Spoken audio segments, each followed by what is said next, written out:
I was today years old when I found out that this movie that I've seen the trailer for about 13 million times is actually based on an old TV show. A TV show that I didn't even know existed. The more you know, I guess. So needless to say, this will not be a comparison to that TV show because I have absolutely nothing to compare it to.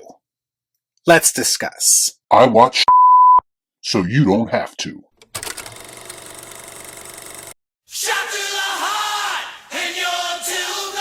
Before I get started, I'd like to kindly ask that you hit the like button and please subscribe to the channel for more content just like this. Come on. Do it.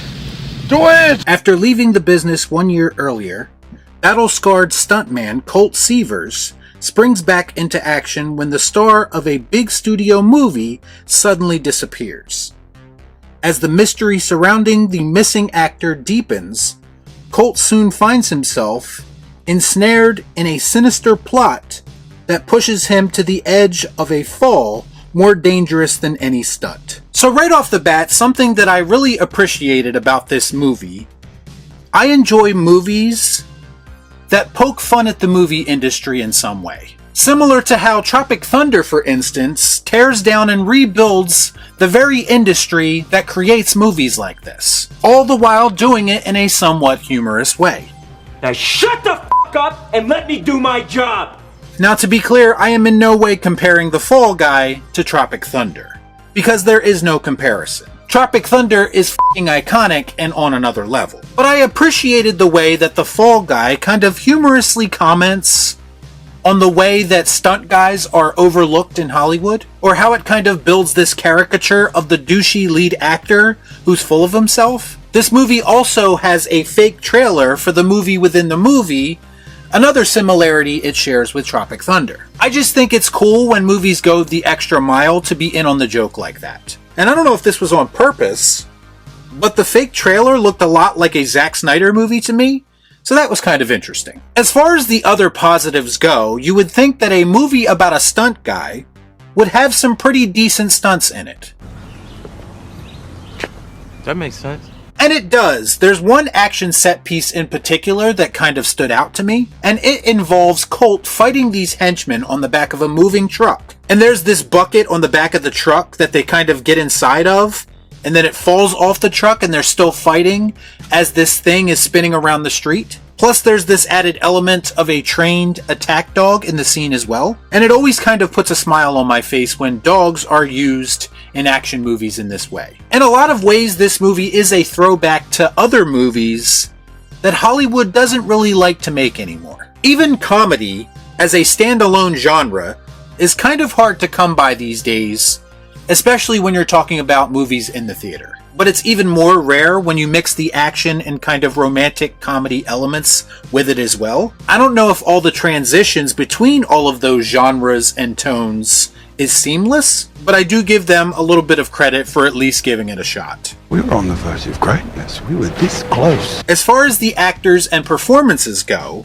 listen, Ryan Gosling 9 times out of 10 is going to look cool in a movie if he's in it. I mean, it's kind of his thing. The guy can just stand there and not say a word, and most times he's still going to grab people's attention. I also think that he has pretty decent comedic timing when necessary. I think the biggest issue with his character in this movie is that he is given lines of dialogue and humor that don't always land. Some things work and some things don't, and that's always going to happen when you're talking about comedy, because more than anything else, comedy is subjective. As far as Emily Blunt goes, I like her in most things that I see her in, but she came off as very dry in this movie to me. First of all, I don't know that I fully bought into the relationship between her and Colt. The chemistry felt off to me from time to time, and like the movie was trying too hard to convince us that this complicated relationship was in fact worth getting invested in.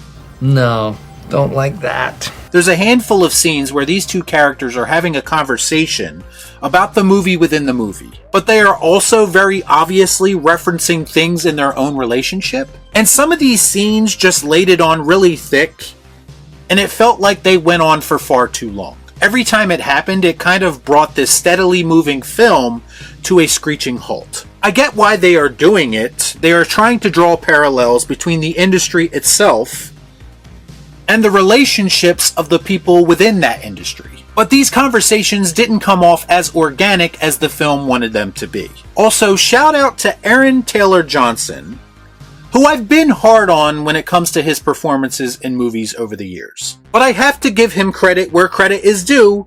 He plays a very convincing, entitled douchebag celebrity. You didn't see that coming.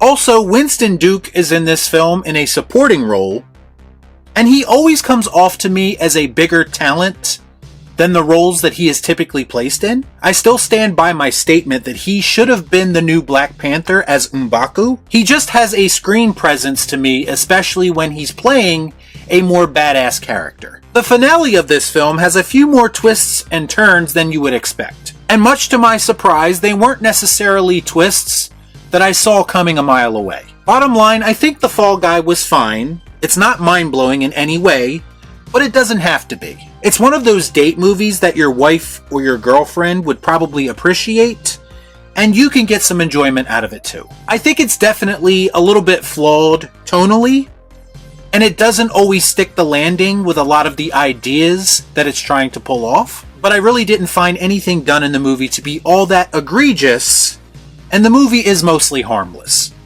Surely you can't be serious. I am serious. And don't call me Shirley. The comedy was hit or miss, the action was decent, the performances were okay. I'll probably never watch this movie ever again, but outside of my theater being hot as hell and me sweating the entire time I was watching this, I still had an okay time with The Fall Guy. It's a flawed but somewhat entertaining movie, and that's why I feel comfortable giving it the Cathouse. Saved by kitty litter. Y'all be cool. Nah.